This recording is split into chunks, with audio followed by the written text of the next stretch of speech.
She Invests, Episode 2 by Investeek. In this series, we are talking to women and we are learning from those who are taking their financial well being into their own hands.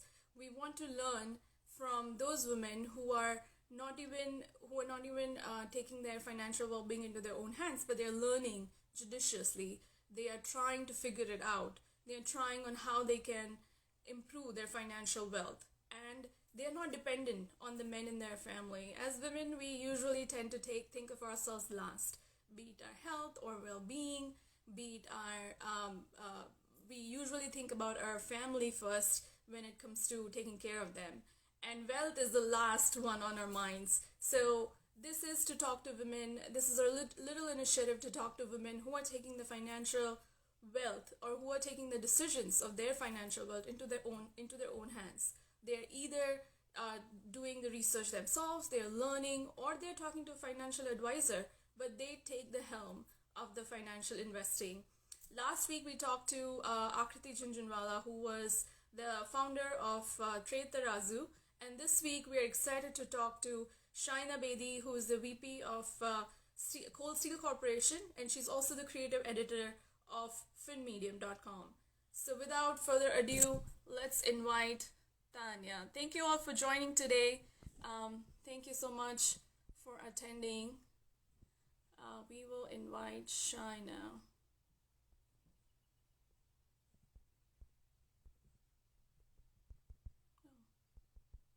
Oh, some technical difficulties here. Give us 1 minute. Shaina, I think you might need to join from your phone. Okay, we'll wait for Shaina here. But if you guys are women and then you're investing, and we would love to hear from you. We would love to feature you. We would love to feature your story. Shaina, I think. Let's see, where is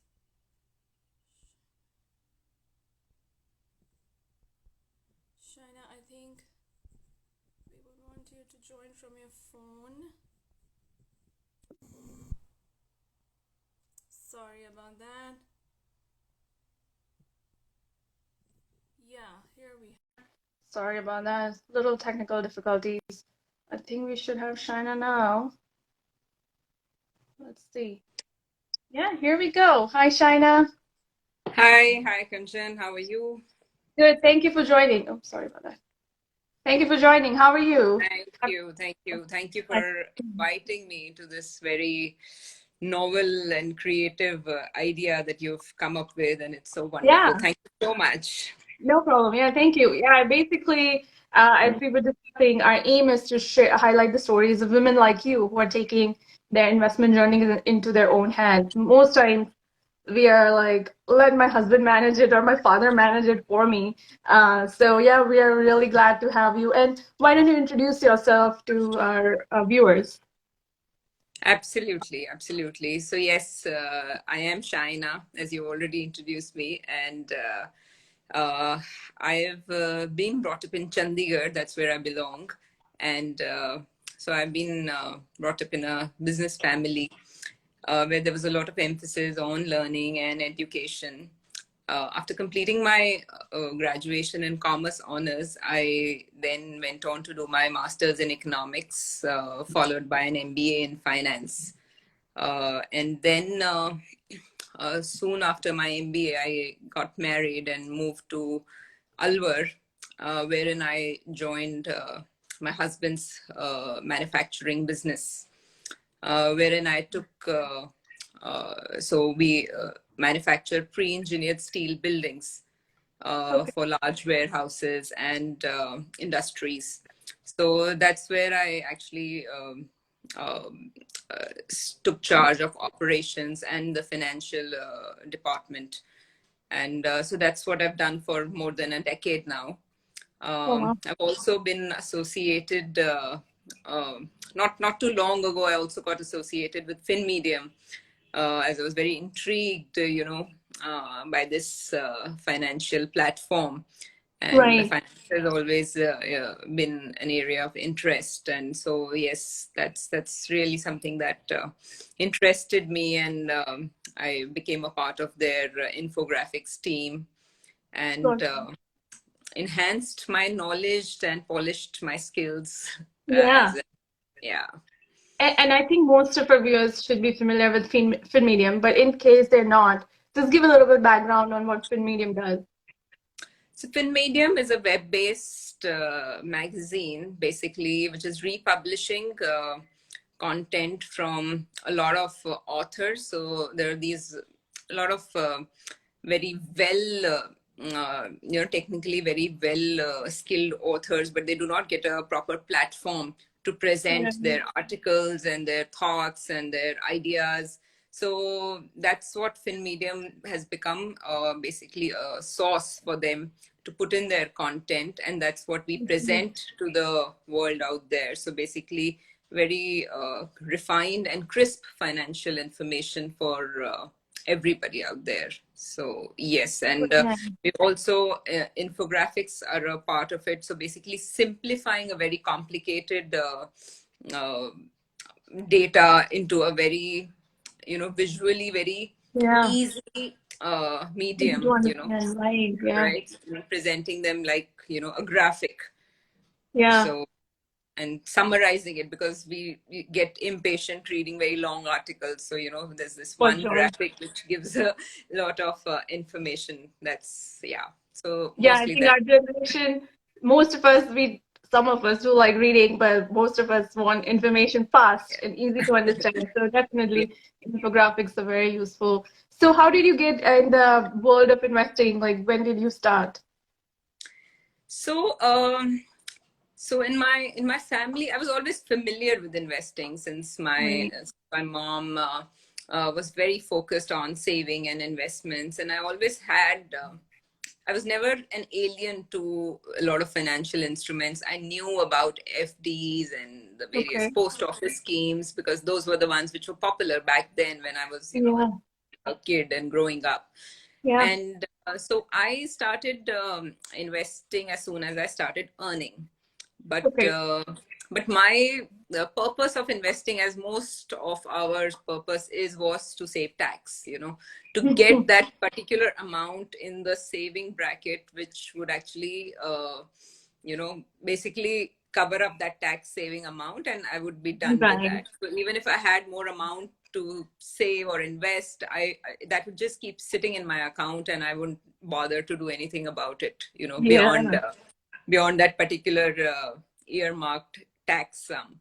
Right. Right. So, and that was basically into a post office scheme, a PPF, or an mutual fund, equity linked savings scheme. Um, but sooner, and that actually went on for quite a while. Okay.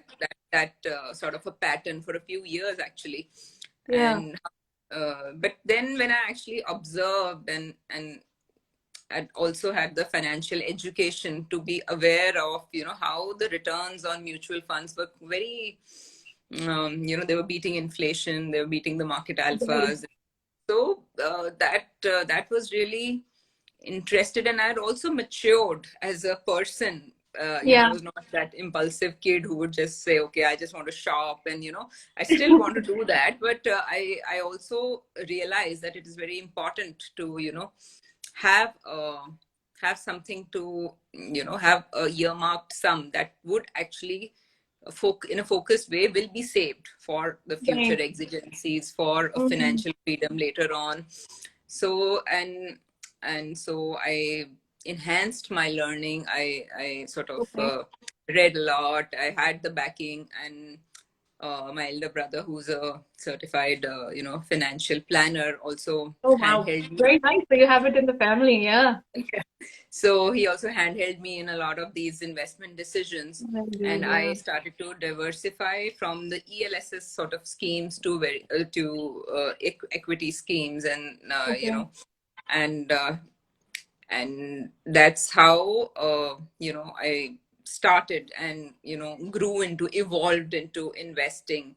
And then I think about a couple of years back, or I think about 2 or 3 years back. Then I also got very interested in what is the back end of these mutual funds, so then I got interested in direct equities and stocks, and Yeah. so I started slow, and started picking up, started to understand, and got my demat into place and Very started to good. Yeah. learn about the interface, and then also have a small chunk now going into direct equities.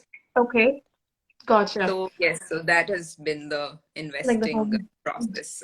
Yeah, and you brought up some very good points. Like some of the times, and I think it might be, I don't want to say more to women, but sometimes we think about saving is the same as investing, but it's not. And we just or we just want to have those tax benefits and we let the money sit in the bank account and be like, oh, but we're saving, but that's not investing, right? So that's a very important point you mentioned. And then, so you said that you started with like the FDs and all those, and then recently you moved into equities and things like that. How did you learn about equities? Like, did you read online or? Yes, so definitely I did read online.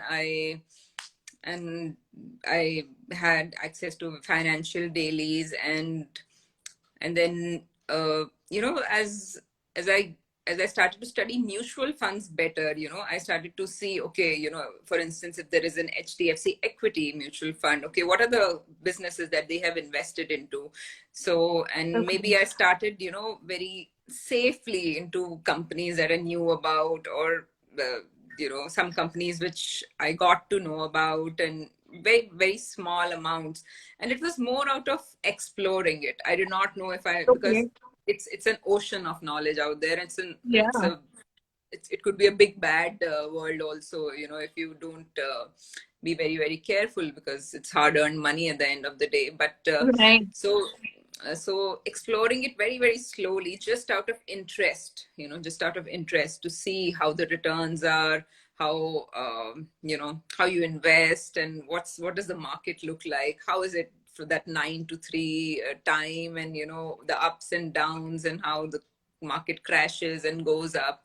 So yes, I'm still an infant in this sort of sector, but definitely trying to learn. And then fin medium happened. So through fin medium, the kind of articles I came across, the kind of infographics that I was making, which was actually making me learn so much more about Right. sectors and businesses, and all of that. So Yeah. definitely that set me on the equity part, but I still have a big chunk in a very, very safe instruments, because I'm still Okay. learning this You're still on learning this, the part of yeah, it. on the Right. direct Right. equities. Yeah. Yeah, and I think we have, yeah, that's great. And I think it's a good question. I think like we have a question from Anup Lam. He's asking, how do you strike a balance, right? So like you said, the equities are more risky and then also you're still learning, but you're more familiar with mutual funds than the other asset classes. So how do you Yeah. strike a balance between mutual funds, like what on a percentage basis or like if for your personal thing, I guess. So for if I see my personal thing, earlier it was I think 80% was in mutual funds, and only 10-20% maybe was in equities. But over the last year or so, uh, as the entire basket has increased, the proportion has tilted.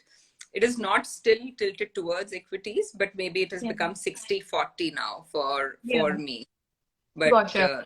yes, so that's because then mutual funds take care of a lot of, if I, for instance, if I want to invest in a health sector, so I'm not Right. very, very, I don't have that technical knowledge of a pharma industries, but Right. I trust a well you know a fund manager of a mutual fund to invest in a health fund. So I have something earmarked in the health funds. Similarly, for international, for a gold fund and all. And on Right. the side, I'm definitely experimenting, not experimenting, but actually now trying to learn fundamentally on how to venture into equities. Okay, gotcha. I wanted to take a moment to thank our viewers, and I think we have one comment for the impressive growth mindset, Shaina. Obviously, I totally agree.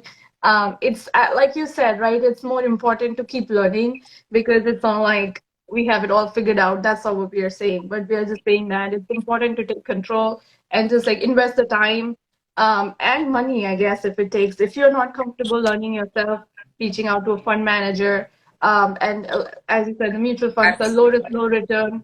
So starting with that, and then as you feel more comfortable, you can go into the higher risk asset classes. So Yeah. going back, right? So what I guess if you feel comfortable sharing, what were some of the mistakes like if you think you made that our viewers should be mindful of, I Absolutely. guess? So mistakes here are the kind of fee we pay to learn, actually. So Okay. yes, so we definitely mistakes. So my mistakes were mostly behavioral, impulse. And so when I remember when I ventured into equities, I was so excited about it that, I would log on to the CNBC opening bell, and then I would just keep waiting for stock tips. That okay, they say somebody is talking about one particular stock, so just impulsively go buy that, or Oh wow, yeah. and if I made a little bit of return on some stock, impulsively get out of it, not thinking that it's still growing and let's have patience and let it compound. So all Yeah. those concepts were, all that concepts were not well entrenched in my system, and I was really impulsive. So that's where I made that. That's where those early mistakes were there, getting out of something or getting Yeah. into it impulsively on just very, flaky news, and nothing fundamentally strong about a particular business or a stock. So yes, but definitely the advantage that I had is that my denominator, or my investment, was not too big. So even if I Okay. lost a little bit, it was a very, very small amount. It was very, it was not heartbreaking losses that I had to go through, Right.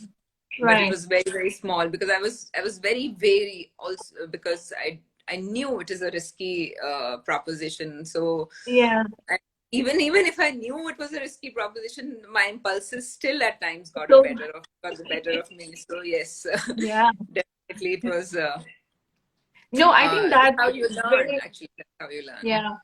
Yeah, sorry about that. Yeah, no, that's very well said. I think investing it's very lucrative and it's also like very you want to do it day and night almost. So it's Exactly. more controlling your mind rather than anything else, right? And the more you are invested, the more you lose. But if you can, like you said, if you start lower and if you feel comfortable to take that risk, if you're young, you have sort of disposable income and you are able to take that risk, then it's fine. But then you should also know what you're getting yourself into.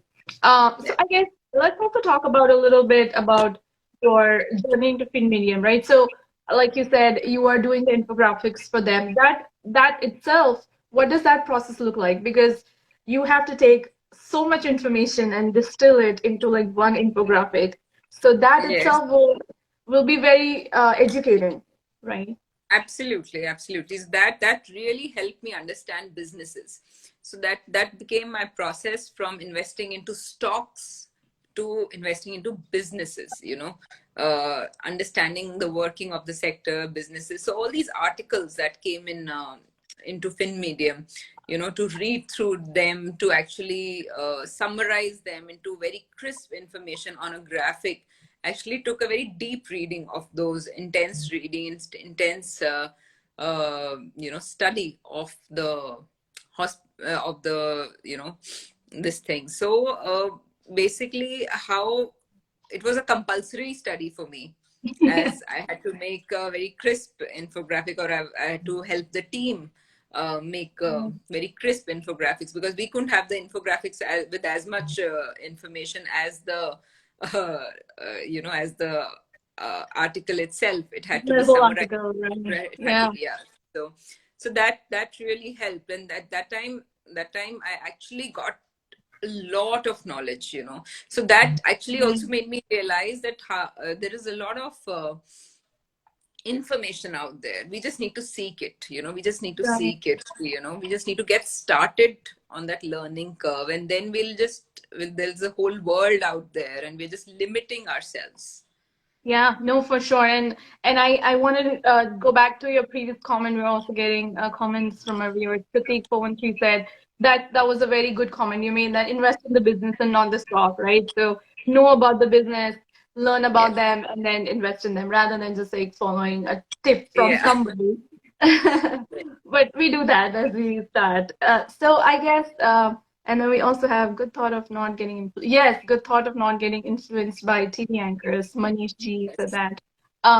So I guess if somebody was getting started in the investing world, right? If I was wanting to start investing my money, or if I have just started earning money, and I have no idea on what to do.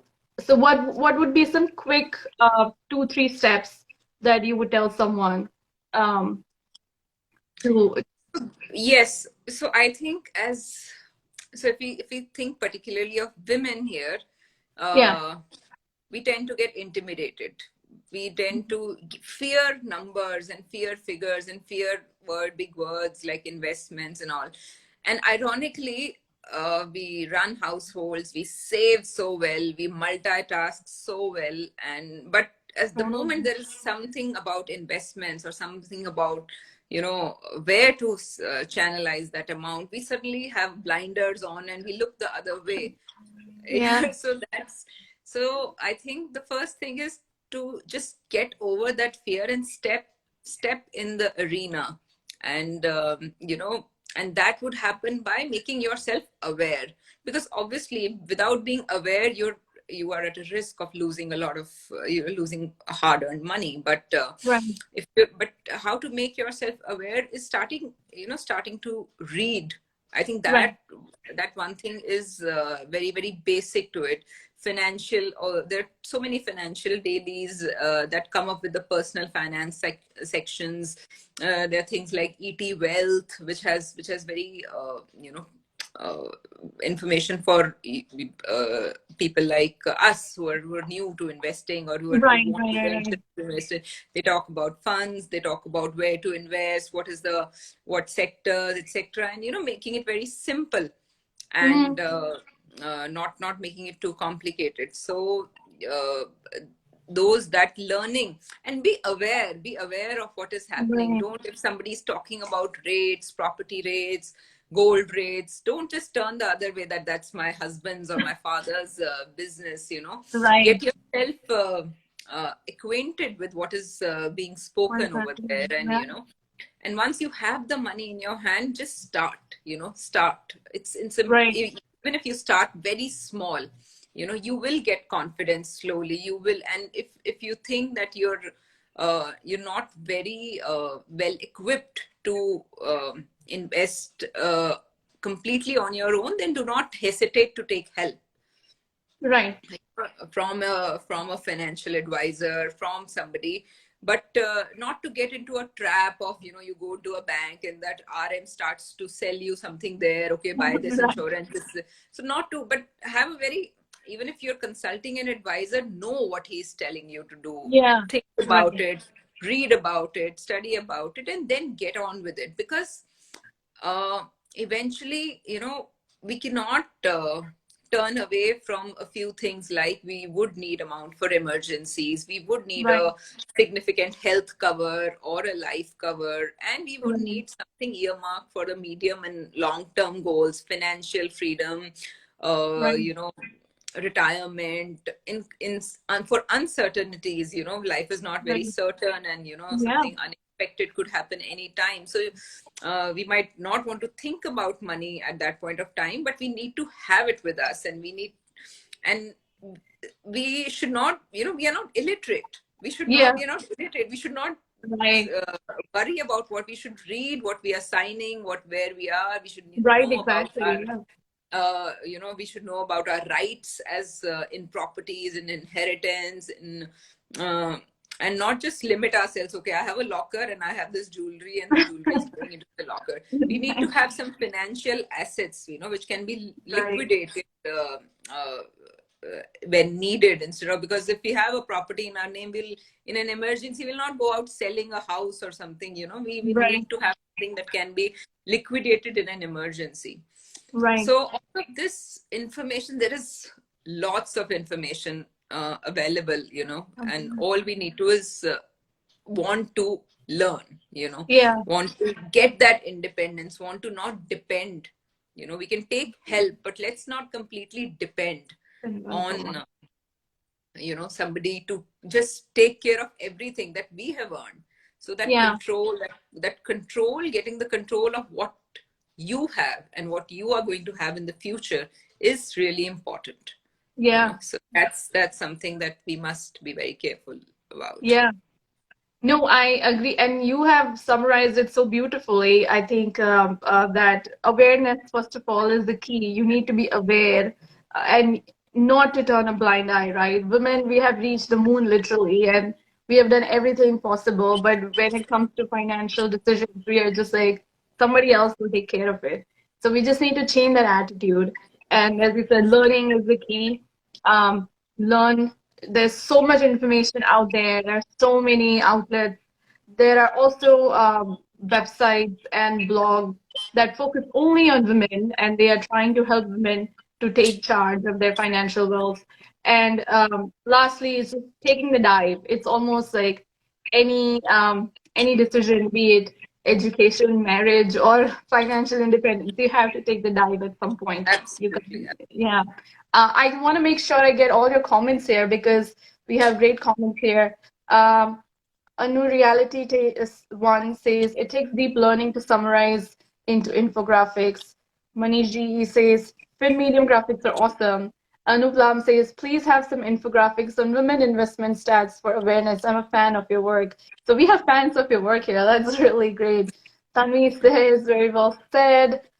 We have Sheila Bakshi. She says financial independence for women is true empowerment. Girdhar Dhruv, great insights from the personal experience. Thanks for sharing with all of us. So we're really glad to have you here. I guess my last, and I think we're almost at time. So my last question would be to say, how has it personally, like taking financial decisions yourself, how has that changed your life personally? So, yes, so now I'm, you know, it's basically given a purpose and a method to the madness, you know, and so it has given me a lot of control and, you know, and confidence. So I know where I have to reach. I know what I have. So I'm completely aware of the reality. I know where I would want to see myself financially in certain time. So that is, so all of that has made me far more into control. You know, it's Totally. helped me take control of whatever I have. So I've become completely aware, which I was just, it was all very vague for me some time Yeah, back. You know, I maybe have this, I maybe have that, or maybe right, this is the kind of return I may get on that. You know, so all of that was a lot of maybes and very right. vague. So But more now I'm very, confident also. yes, a lot of control and confidence, and Right, that has actually, you know, it's helped me to help others also, you know, to right, build that sort of confidence in my family, my friends, and so, and I wish a lot of women, and especially, you know, through shows, through initiative like She Invests, and so many more, that right, women do actually get into this arena without any fear or without any uh, you know, intimidation. They just sort of right, understand and get control of this. That is going to be a truly empowering thing, when they, you know, do not fear and do not depend really in a very crucial thing like money. right. It is not a, you know, it is not a shallow thing to know or Yeah, how much money you have and how much money do right, you want to make in future, right, to have a secured and you know, sure existence, you know, have a very right. secure plan for the future. So that Yeah, is a very sensible thing to do. It is not a baseless or a shallow Yeah, thing. totally. Yeah. Yeah. So that's what I wanted to add into this. Yeah, no, that's awesome. And I agree with you. You have summarized so many points so beautifully that thinking about financial independence is not shallow, and it's something that women need to start doing it like today, you know? Yes. So, yeah, and I thank you so much. I think we covered a new reality one this. Thank you for sharing your journey. Amazing, empowering, authentic. Love it. Thank you so much for all our viewers for joining, and thank you, Shaina, so much for sharing your Thank journey you, with thank us. you, thank you This so was, much for giving me this opportunity to talk to you, yeah. and thank you so much for taking this initiative. No problem. Yeah, thank you. Thanks so much. Thank Have you a all. good Thank rest of you. your Sunday. Thank you. Yeah, Bye, you too. everyone. Thank Bye. you.